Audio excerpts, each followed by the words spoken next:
The first thing I have to ask, which is basically the same question I asked you 5 months ago, is what the hell are you doing here? Like, how did this happen, Asia?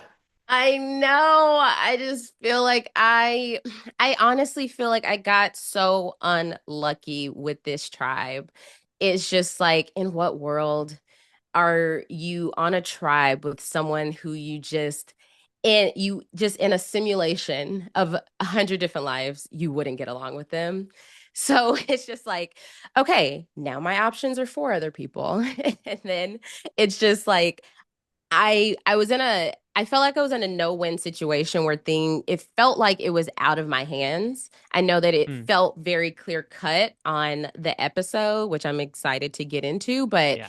I just feel like it wasn't as simple as me not wanting to turn on Saul, which might seem out of the blue, but I felt like a huge part of the social dynamics on Lavo were like the clear-cut duos that were on Lavo between there were Rome and Genevieve, there was Keyshawn and Teeny, and then there was me and Saul. And me and Saul hit it off from day one. Like we were super close personally, and then also just like uh telling each other everything like from a strategic standpoint. And so I felt like it was just out of nowhere that I'm like, no, I don't want to write down Saul's name, not just because he's big strong guy who's helping us with every challenge, but also it's just like by voting out Saul, that's revealing my true position in the tribe. So, your last minute play at Tribal Council, I don't want to call anybody out, but I hope the person who agreed to vote with me sticks to that. Who are you referring to with that? And what were sort of your feelings going into that Tribal Council, especially given that from our perspective, you had been told, oh, yeah, the plan is Saul. So I that statement was specifically so that Rome would play the idol on himself. Mm. So when I had that conversation with Teeny and Keyshawn at camp, I told that they were telling me we think the safest thing to do is to vote for Saul because we don't know who Rome is going to play the idol on. I said, okay. What if we just make sure he plays it on himself? Rome is a selfish player. He's not going to get up there, play the idol on Genevieve, and then go home himself. He wants that moment where he thinks he's going home. He plays the idol. It's the top 10 survivor history, like moves in survivor history. That's what he wants. And so I was like, what if we just make sure Rome plays the idol on himself? Keyshawn and Teeny agreed. They said, hey, okay, we're done. We'll think about it. We'll sit on it. And right before Tribal, they came up to me and said, we will vote 3-1 on Genevieve. And I was like, are you sure? They're like, yes, well, like that we're cool with that. We're down doing that vote split. And I said, okay, I'm just going to make sure that Rome uses his idol. I was like, so anything, if I say it at Tribal or you hear it, trying to make sure he's using his idol on himself. And so I even told Genevieve right before Tribal, hey, I I don't want you out of the loop, but me and Saul got a third person to vote out Rome because I was like, she's just gonna Mm. run and tell him. So I was like, okay, just in case she did it, last chance at tribal council, third person voting, like the whoever is agreeing to vote with us, please vote with me. And that was so that Rome got scared enough to play his idol, thinking that Keyshawn and Ortini was not going to be loyal to him. And so then I was like, okay, he played his idol. Whoop-de-doo. He thinks it's a good big moment. Good for him. But then the missing piece of that was Keyshawn and Teeny's willingness to vote for Genevieve. So, yeah, fill in us a little bit about the whole Saul thing. Because again, you said it's not necessarily as clear cut, maybe from your perspective, as well, I'm not budging on Saul, and so they want to vote me out because I wasn't willing to work with the majority. From your perspective, what do you think led to you talking with me today? So here's what it boils down to. They did not need my vote to vote out Saul. They Hmm. had four votes. They didn't need me to agree. So the fact that they thought, okay, we're bringing you in on this vote to vote Saul, it felt like a loyalty test. Like you're just trying to, and I'm not like I'm not too prideful to be like, okay, I'm not going to agree to your loyalty test. But it was just like, well, if you're willing to vote out Saul, knowing the dynamics of the tribe, everyone knew the duos. Like it was so clear. We knew Keyshawn and Teeny were in the middle. We knew they could just pick whoever they wanted to pick.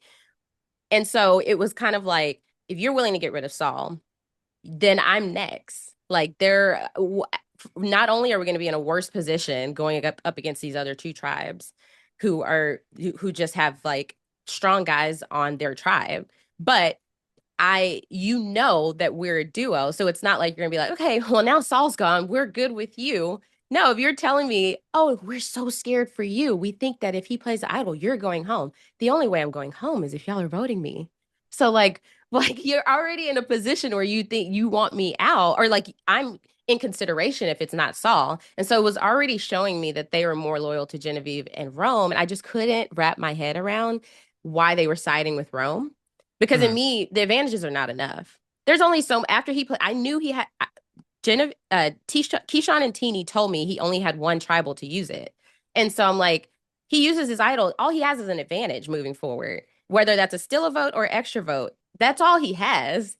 Either way, we have the majority with the four of us. Like mm. if it is us four. And so that's what I couldn't wrap my head around is why they weren't willing to turn on Genevieve when I initially brought it up. But then after, like when we were about to go to tribal and they said we're willing to, I'm like, okay, still packed all of my stuff because I'm just like, this is me just putting all my eggs in their basket and hoping they side with me. I'm like, Mm. there's obviously missing information that is not here. So I'm just hoping for the best. But if they do go with my plan, I need my vote, which is why I didn't play my shot in the dark. I have to go back to the premiere because suffice to say, other super fans might have had a rough premiere. You definitely did not have a walk in the park.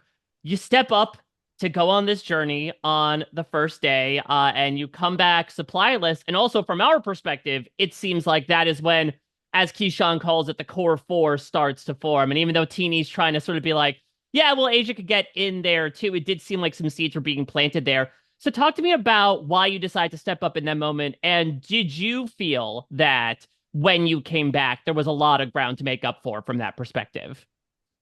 Yeah, so when Jeff said, "Hey, one person has to go," we turn around, I'm like, "Who wants to go?" "Oh, I don't want to go. I don't want to go. If it's strength, I could do it." Saul was willing to do it if it was pure strength, but we didn't know if it would be. Keyshawn was, I could, but then the other three were just like, I don't. And so then Jeff's like, "All right, who's going?" We're like, "We don't have a person." Jeff said, "You have to pick a person. Go turn back around and pick a person." So we're like, okay. And that's like, well, do you, we're just trying to figure out who wants to do it. And I'm just like, someone has to do it. Like, we can't just sit here and draw rocks to go. Then it's just going to be somebody who isn't confident going. And I was just like, whether it's strength or whether it's a puzzle, I felt confident going into it. Little did I know it was going to be finding a needle in a haystack. But I was just like, okay, strength or a puzzle. I feel okay going to do it. And I was already feeling the defeat of not winning the camp supplies like in that challenge. So I was just like, look, if I can go and get this win, that will be great. And so that's the whole reason I stepped up because I was just like, I mean, even applying for Survivor, it was just like I believed in myself. So it Mm. was just like, okay, I'm gonna volunteer, believe in myself. If there's an advantage there, maybe that I could get something there. But other than that, like camp supplies, like we can have Flint tonight. So it just felt like it wasn't a lose-lose situation because I felt confident in my social abilities. Also, right before I left, Teeny turned to me and said, "I can't wait to talk to you when you get to back to camp." I said, "Okay, that's good. Teeny might know who I am. This is a good thing." And then Saul turned to me, grabbed my hand. He said, "Asians for Asia." And so I said, Ah! "Oh, yes." I said, "Okay, if at the very least, Saul and Teeny, I'm looking forward to getting to know them." And then I was just like, okay, I have ground to make up with the other three. But it felt like with those first couple of days at camp, with Rome being off doing his idol stuff, I felt like I was making up a lot of ground and getting to know the other members of my tribe. Yeah, let's talk about some of these relationships. We'll start with Teeny because yeah, bit of an odd thing. I know that you we had talked about like what if you had gotten recognized. I'm sure you didn't anticipate facing that scenario on the first day in your own tribe, but you formed this tight-knit relationship that unfortunately does not bear out in, getting spared at this first tribal council. But talk to me a bit about this dynamic that you had. Yeah, so it was so one of the things that I went into pre-game, I was thinking, no matter who's on my tribe, no matter how different we are, I'm going to try to work with them. Little did I know that would be like basically painted as like the Rome and the Genevieve on my tribe, where I was Mm. just like, I just couldn't scratch the surface and trying to get to know them. Like it just felt like me and Genevieve stayed so surface level for some reason. And then with Rome, there was just an inability of desire on his part in wanting to get to know me. He was always very annoying to talk to because it felt like I was giving an interview. And it was just like, you can only talk to someone so much when all they want to do is brag about themselves. And then you're just like, okay, you don't care to get to know me at all. It's very apparent, it's very evident. But I'm like, and then, but I'm like, I see you talking to other people. So I know it's possible. So it was like, it's a me thing. And clearly from the confessionals, it is a me thing that he just didn't want to, he had something against me. I don't know what it was. Y'all can figure that out.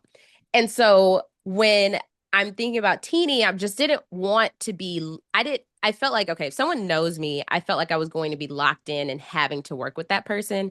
It worked out in the first few days because Teeny is so likable. I was like, Mm. this is somebody I would have worked with, and like anyway, like whether Teeny didn't know, I think me and Teeny would have hit it off. We loved talking about Chipotle out there. We had very like, and then obviously loved talking about RHAP, but it was like, okay, this is somebody I already would have worked with. And so then I was just trying to focus on getting our strategic relationship and to a point where like Teeny really trusted me beyond just knowing or thinking that I'm a threat because of what they knew about me.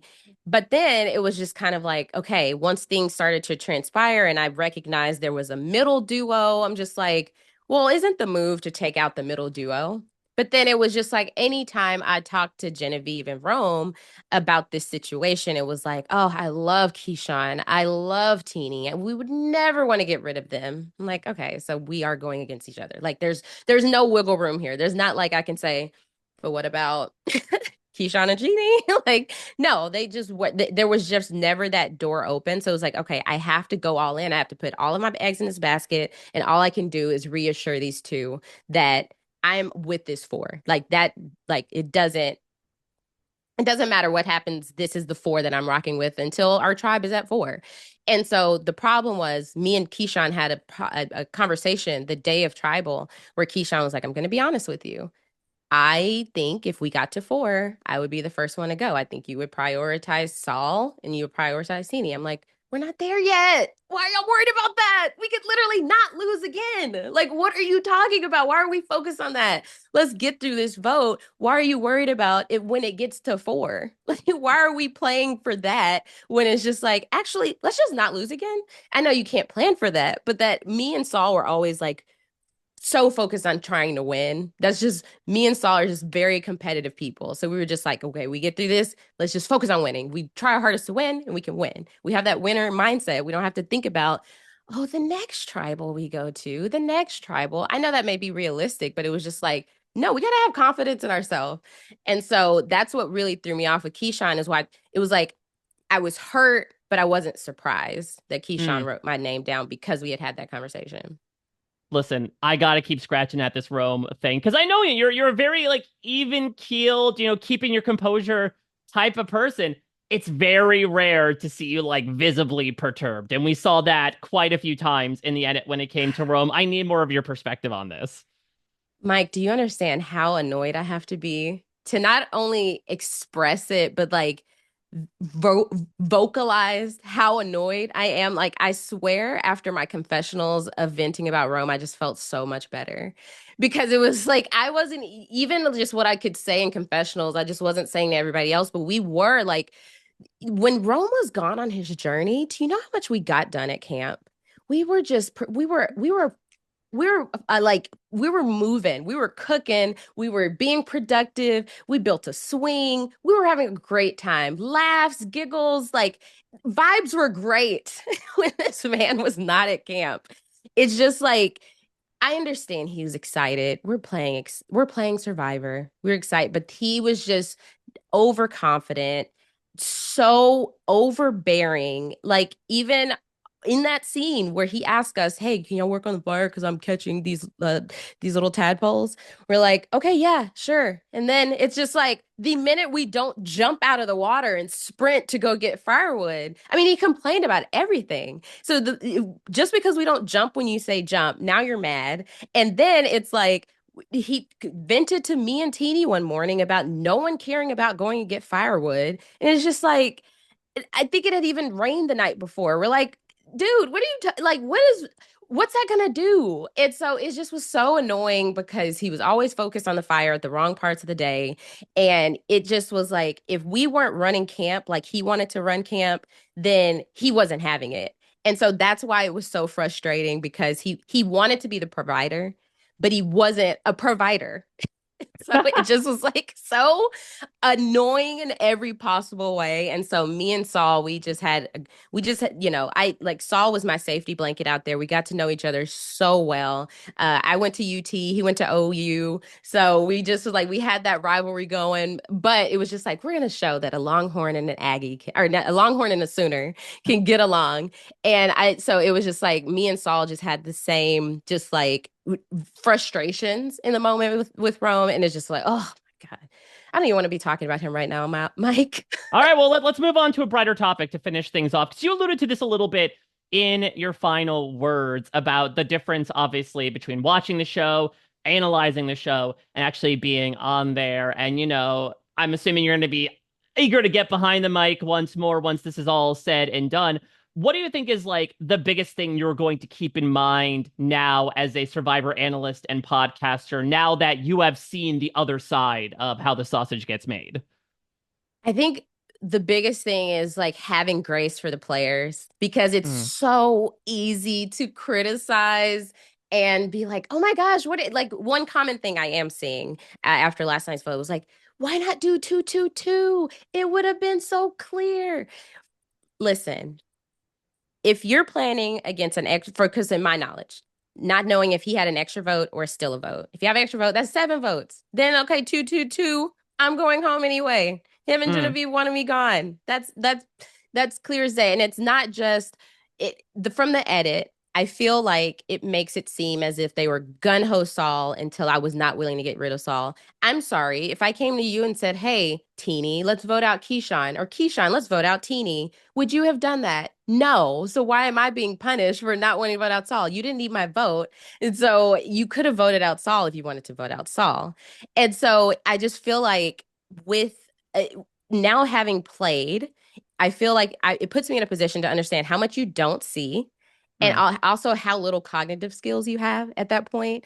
Like, I mean, people say like day 7, day 8 are the worst days, like where you're really, the hunger is setting in like it's at its worst. Then maybe you adjust after that. But like, like, it was hard to think through things logically. And so it was kind of like, okay, right now, what I can figure out is a 3-1 against Genevieve. That's as far as I can get. Like that's what my brain has going based on like this coconut. At this point, all we've eaten is coconut and a sliver of fish. Can I just say, I don't even like seafood. I don't even eat fish. So the fact that I was the one personally pointed out from Rome about not wanting this fish that he was quote unquote providing for the tribe. I don't even like fish. I was just settling for just a different taste. I could have picked up sand and did that. So, whatever. I mean, I know I am just a voice amongst, I'm assuming, the outpouring that you have received over the past few weeks, but I'll continue to vocalize it here about how much I adore you, and I will continue to do so on the island or off the island. It was such a pleasure getting to watch you do this. Obviously, I wish we were talking in a couple months' time, but as you said, a week in Survivor is a lot more than a lot of other podcasters, fans, etc., get to do. And we had such a great time getting to watch you do it. And I had Thank such a great you. time getting to talk with you today, as usual. I'm sure I am putting words in the mouth of a guy you'll be talking to soon, but we are so proud of you, Asia. And I Oh. am really looking forward to having you now back into the alumni circle as well Right. to extend some of that grace and put it to the test next season. Thank you so much, Mike. Yeah, of course. I wish you and the doggos nothing but the best as well. And we'll be Thank talking you. very soon, my friend. Have a Yes. great day. Bye. Thank you. Bye.